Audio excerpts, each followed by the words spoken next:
Well, the Carolina Hurricanes started their road trip in Winnipeg, and it was just another one of those games where what's really goaltender interference?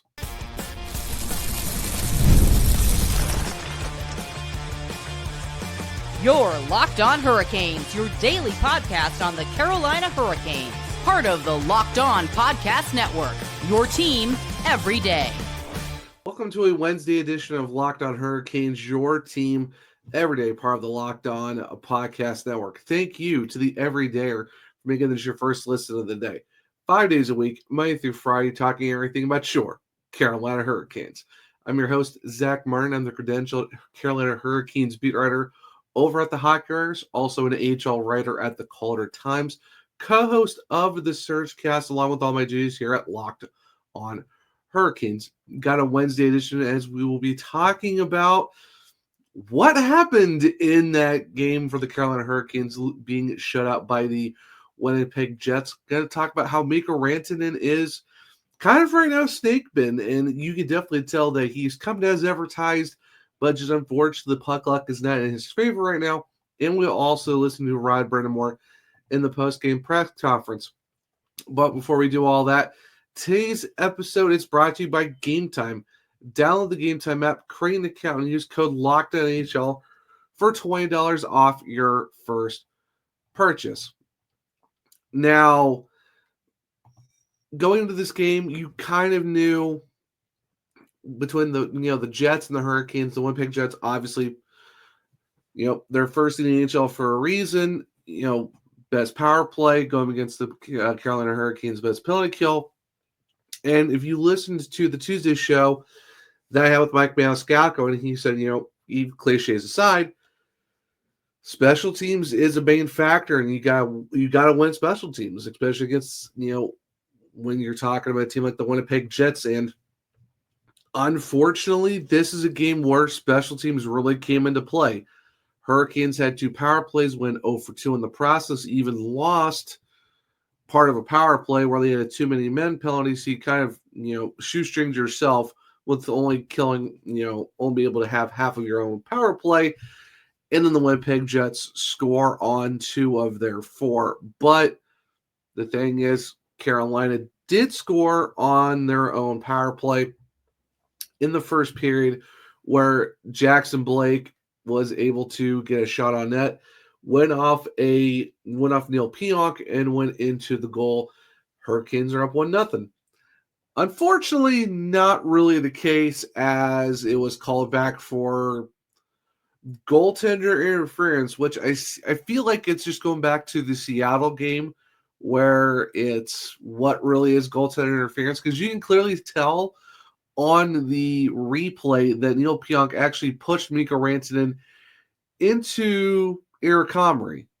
And it's so clear cut of like, okay, he did, like, Mikko Rantanen's kind of going into the crease, but he was nowhere near the goalie. Trish trying to get through there, and you can see Pionk throw his hand out and hit him with the glove and the butt end of his stick, and Rantanen trying to get out of the way, runs into Comrie. But it's very small, not that big of a deal, and the puck goes in off of Neil Pionk. So it's not like that Comrie was going to make the save, but alas, the NHL comes back and says, well, Mikko Rantanen initiated the contact. He's in the crease. Goalie wasn't able to get set. It's no good. But when off of the defender, Comrie wasn't going to stop that regardless. And Pionk hit Rantanen into his own goalie. So, okay, that gets waved off. What can you do? And Rod Brind'Amour says it in the postgame, which we'll listen to in a little bit, later on in the show, about, hey, you know what? Stuff happens. Hurricanes are on the wrong end of it. Since 2023, they've won 2 goaltender interference calls and have lost now 14 goaltender interference calls after this game. And okay, well, nothing you can do. Now you, unfortunately, don't get the power play goal that you thought you had. Now you gotta go play. And lo and behold, the Jets score 3 goals. Niederreiter gets a goal and assist. And later on in the third period, somehow Rasmus Kupari in the crease does have some contact with Pierre Kachekov, whacks his stick a few times against his pads. Puck goes at the net, immediately waved off by the refs, go to another review that the Jets wanted to go for.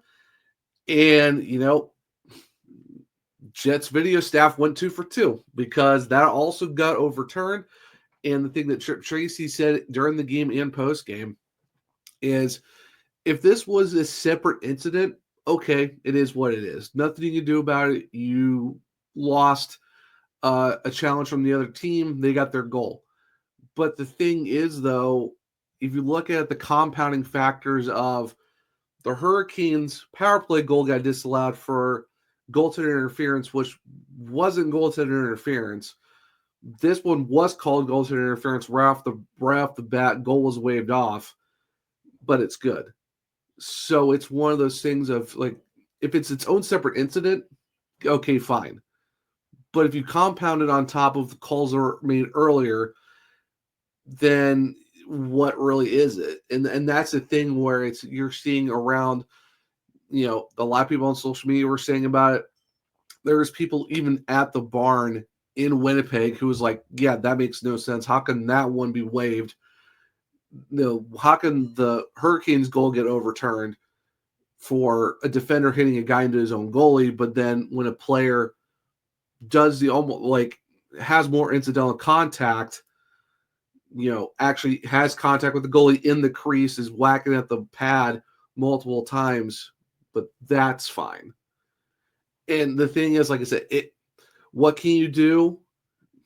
I mean, this call makes no sense. Not going to make excuses because the Hurricanes had more opportunities to go get it done. Unfortunately, they didn't. And you're talking, 40 minutes of hockey, maybe more, of where the Hurricanes made attempts. It's just unfortunate, shots on goal was 30-29 for the Jets.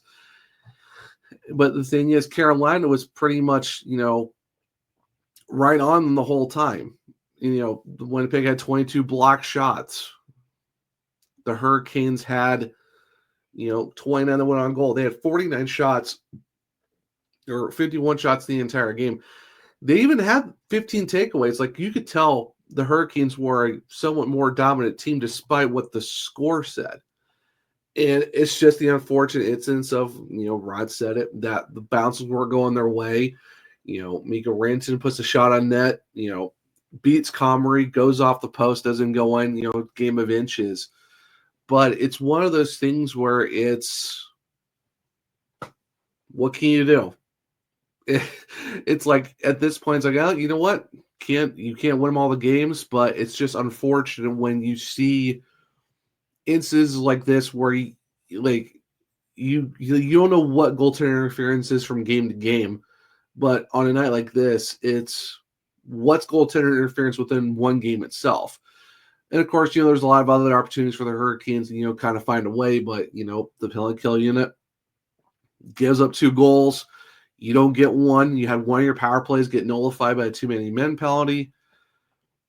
Like Mike said, you have to win the special teams. And, unfortunately, it didn't really work out that way. And, Sebastian Aho said it after. Rod Brind'Amour said it after. It's just special teams kind of bit the Hurricanes.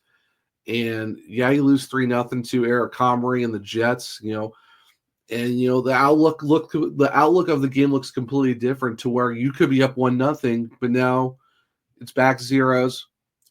The Jets get a power play. Boom, instantly they score off an Niederreiter. And, they score another one. It's like what can you do at this point? It's what can you really do when you got Neil Pionk scoring a power play goal with Niederreiter getting the assist in the second period? It's a game of unfortunate circumstances to where you were up 1-0, now you're down again, and then another controversial call, you lose 3-0.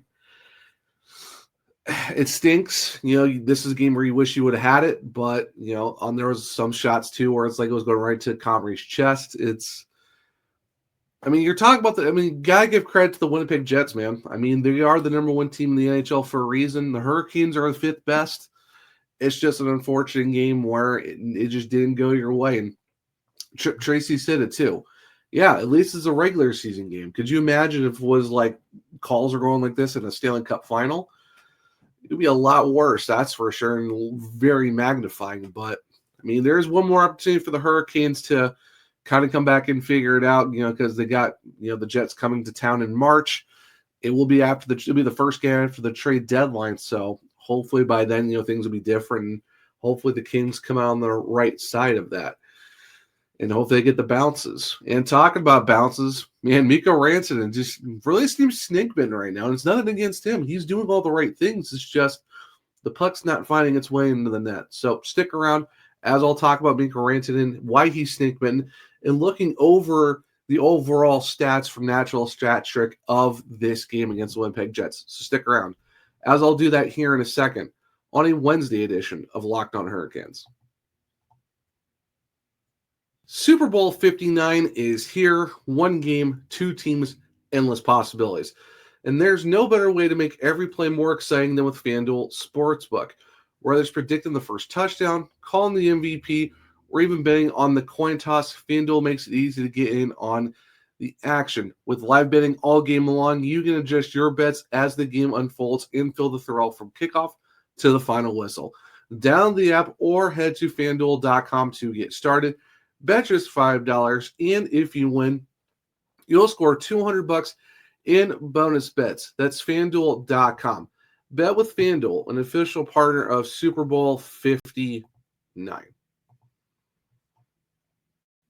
Welcome back to segment 2 of Locked On Hurricanes, your team every day.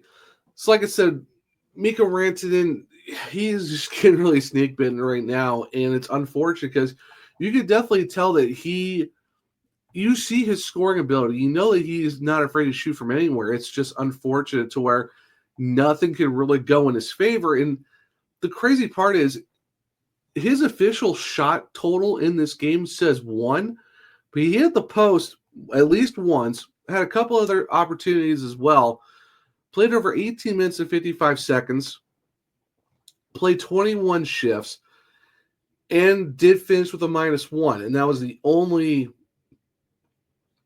even strength goal was, the one that came at the very end. And that's with Roslovic as a -1, Andrei Svechnikov as a -1, Shin Gostisbehere, and Scott Morrow.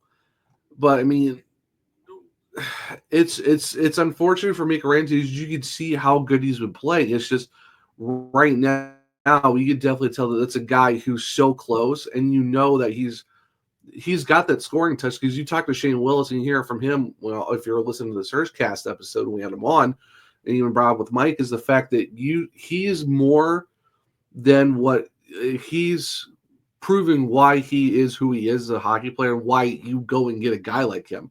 I mean, that's the lowest shot total that he's ever gotten with the Hurricanes since he joined the team, and that was that 1 against Winnipeg.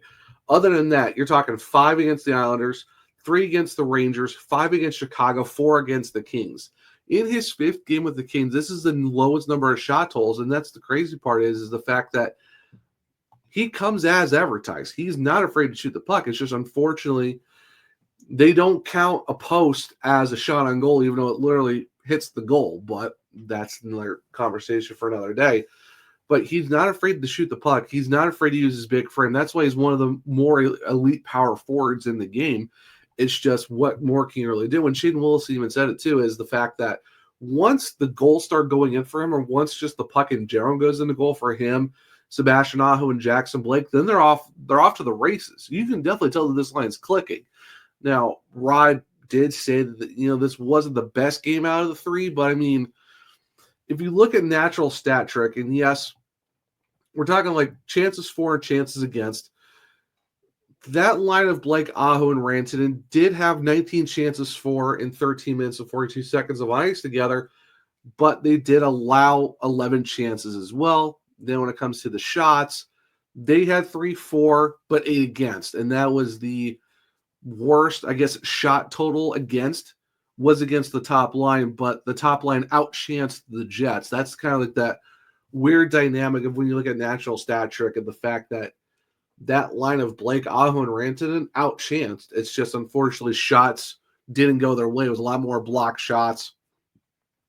Pucks going off the post. So you really, when you look at shots for and shots against, I think it's more even if those pucks are going onto the actual goal instead of getting blocked or on the post. I think it's a lot closer than the 3, 4, and 8 against. So I think you almost got to take that number and be like, okay, just reading the number doesn't look great, but if you actually watch the game with the eye test and then look at the stats, you're like, okay, I see that top line is producing chances.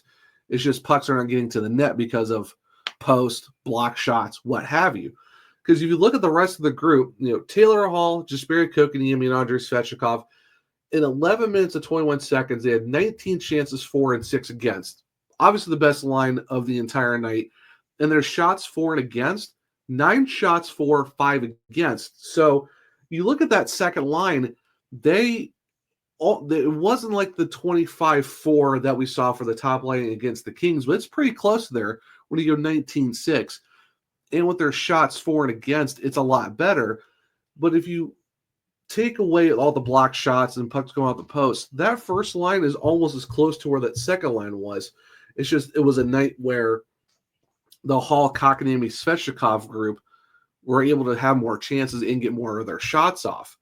Because even looking at the Jordans with Seth Jarvis in 10 minutes and 7 seconds, 12 chances for, 8 against, and then for shots, 4 for, 3 against. So it's one of those things where you can definitely tell there's some chances being done there. And with the Hurricanes going 11-7, your fourth line was Eric Robinson and Jack Roslovic, and now they're having a double shift Seth Jarvis. That group only lasted 4 minutes and 28 seconds, but 7 chances for, 6 against, and the shots for were 5-4. So you could definitely tell that a lot of the lines were pretty much clicking for the most part. It's just that top line was on the wrong end of shot totals. But you could see that the chances were there because the numbers clearly showed that Rantanen, Blake, and Aho were making their chances. It's just shots were getting on in the net for whatever reason. That second line was clicking. So and like I said, it goes back to Mikko Rantanen of how he's Snigbin. You could definitely tell he's there.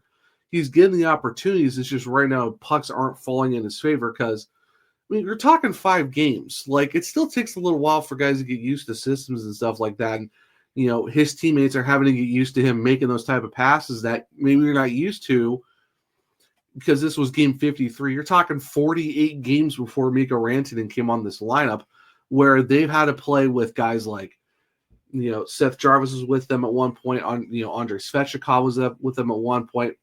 Roslovic.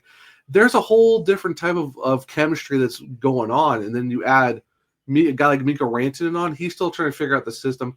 They're still trying to figure out with him getting passes that they're not ready for. So I think it still takes some time. And like I said, when you listen to Shane Willis talk about it, once that line's fully going and once all the pieces start falling into place for them, then it's like, okay, now we can really see what this group is made of. And you've seen that. They played really well against the Rangers, beat them 4-0, lost a close game to the Kings. You could definitely tell the chemistry is slowly building there. And the fact that Jackson Blake is getting so much better with these two guys shows how elite those guys are to make him a better player. And that's with having, Sebastian Aho, who's going to have almost every, offensive stat record for the Canes. But then you get Mikko Rantanen, who in my opinion is a top 10, top 5 player, one of the best power forwards in the league. Almost, you would say, top 1, top 2. So you could definitely tell like how that's elevated now with these two guys on the lineup, especially with Mikko Rantanen. And people are like, oh, why is he not scoring? He seems off. Well, you're talking about a new system after 10 years in Colorado, 5 games in. A lot of guys are sick. Like it's just bad timing to get him into this lineup where you're having to kind of jumble the lines around. Not everyone's 100% healthy. Puck luck is just not going your way. So it's one of those things of like, how do you make that work? And I think it's gonna be fine. It just takes time to get there. So it's unfortunate, but Mikko Rantanen, he is who he is. He's more than advertised. Like that's how good he is, and that's why he's an elite player. So for me, it's just the things are going to have to fall into the right places at the right time, and you're going to have to see how it works out. But I think Mikko Rantanen's going to be fine. It's just the puck luck's got to go his way, and hopefully the snake bitten, whatever is causing the mojo to be off, or the puck's not going in, will take care of itself. Now we kind of know what happened. The Hurricanes lost 3-0. The top line showed why they are good. Maybe the shot for and against were in their favor, but the rest of the team played really well too. It's just one of those things where it just did not go your way. And Rod Brind'Amour even said it too in his postgame, which we will go over here in a second on a Wednesday edition of Locked On Hurricanes. Looking for tickets to your next big event? Whether it's a concert, a comedy show, or a sports game, finding the right ticket at the right price can be a headache. But with Gametime picks, it's never been easier. Let me tell you how it works. With Gametime picks, the app does all the hard work for you. It curates the best deals so you don't have to waste time searching through endless ticket listings. And the best part, you're covered with Gametime's lowest price guarantee. If you find a better deal somewhere else, they'll refund 110% of the difference. Plus, your tickets are guaranteed to be delivered on time with easy cancellation options if something comes up. Take the guesswork out of buying tickets with Gametime. Download the Gametime app, create an account, and use code LOCKEDONAHL for $20 off your first purchase. Terms apply. Again, create an account and redeem code LOCKEDONNHL for $20 off. Download Gametime today. Last minute tickets, lowest prices guaranteed. Welcome back to segment 3 of Locked On Hurricanes, your team every day. Like I said, the end of segment 2, we're going to listen to Rod Brind'Amour in his press conference after the Hurricanes 3-0 loss to the Jets to kind of get his, hear his thoughts on what went wrong for his team, going into bounces, goaltender interference calls, and all that good stuff. So let's jump into that with Rod Brind'Amour right now. Obviously, this is a tough one to swallow here tonight. In your mind, does it come down to special teams after doing a lot of the right stuff at even strength? Yeah, I mean, obviously they got 2 and we didn't get anything. And the third one, it is what it is at the end of the penalty. Yeah, I mean, we didn't get a lot of bounces tonight. We got to work a little harder to get them, but they played a good game. They got ahead and they didn't have to do much. So, it was one of those nights where special teams got us, obviously, and we weren't able to capitalize on a couple chances we did have. Did you think that first disallowed goal of yours had an effect? Well, it definitely changes not the outcome necessarily, but changes the outlook of the game. I mean, if it goes in, we're up 1, we're feeling pretty good. But obviously, I mean, we know how those go. Sometimes you win them, sometimes you don't. There's a good chance there on the power play opportunity, obviously, but Aho also liked the chemistry and looks from his line. What did you see from them specifically? I mean, of all the games they've played, I didn't love this one at all as much as the other ones, but Rance, again, he's been kind of snake bit. He had it on the power play, hits the post, makes a nice play, and that's hockey. It's a game of inches, and they didn't go our way tonight. With this group having faced some adversity with the illness schedule, different things, I know it's never one for excuses, but what are the keys for your group conversation mentally at this point? Well, I mean, there's definitely things we have to be better at as a group. I don't know. You got to move on. I mean, that's it. We move on. We new day tomorrow, and we got to try to find a way to get a win the next game. Rob, you touched on it this morning a little bit, but for a team you only played twice a season, once in this building, how do you describe Winnipeg's game overall? Well, I think that's what we talked about. We knew that power play was going to be, a big part of their game, and that was the difference. So it really just came down to that. I thought both teams kind of had their opportunities different times, but that was the difference in the game. Big thank you to Rod Brind'Amour of the Carolina Hurricanes, as always, for that. And you can hear in his voice, it stinks where it's like, it's not the outcome that was changed by the goaltender interference, because there's a lot of game left. It's just, the outlook was a lot different. And, maybe it could be the outcome too, because things definitely change where you're up 1-0 instead of having to chase, because, hey, you could have been up, you could have been leading, and it just didn't go your way. And he said it too. It's the fact that it's just, you got to move on. It's the next day. You got Minnesota coming up. Last time you play them, Because we all know what happened. They come in January after you beat the Florida Panthers, you lose 4-0 in your own barn. So now you go to Minnesota and they're down Kirill Kaprizov, and you gotta go in there and take care of business and hopefully kind of even the regular season series up between the Hurricanes and the Wild. But just overall with this, it's an unfortunate thing to where bounces didn't go their way. They had chances. It's just the Jets were able to capitalize on them. And, they asked Rod, what's the main difference? And, Rod said it was the special teams. They talked about it. They know the power play was going to be good. Obviously, they were good because they got there too. And, you got to give credit where credit's due to a team like the Jets who found a way to get it done. And you're just on the wrong end of it, unfortunately. And that's just what the case is. And he even said it, Rantanen is just think big. He's got the opportunities. Yeah, they say had one registered shot. Definitely was at least 2 or 3. It's just unfortunate nothing didn't go his way. But you can definitely tell that he's doing everything he can. It's just right now the puck luck isn't really going his way. And yeah, maybe it wasn't the greatest game for those 3 outside of the 5, over the 5 games. But I think that top line's been doing pretty well. It's just maybe it's not the greatest of the ones we've seen recently, but it's the Jets played their game. Hurricanes unfortunately didn't, and they were on the wrong end of 2 goaltender interference calls. If those are completely different, maybe it's 1-0 Jets, or maybe it's 1-1, and we're talking a different story. Maybe there's a point involved instead of getting shut out 3-0 to Eric Comrie and Winnipeg. It's unfortunate. That's hockey. Bad breaks happen. Puck luck is definitely there. Bounces are there too. It's just you are unfortunate on the wrong end of a thing against a team that's really, really good. But hey, you're still a top 5 team in the NHL. At least top 10 for sure. It's just some nights you got it, some nights you don't. And unfortunately, it just wasn't one of those nights for the Hurricanes. They got, as they say, Canadian goose egged. And fans of Larry K would know you don't mess with the Canadian Gooses, and unfortunately, they're on the wrong end of a Canadian goose egg, and no goals.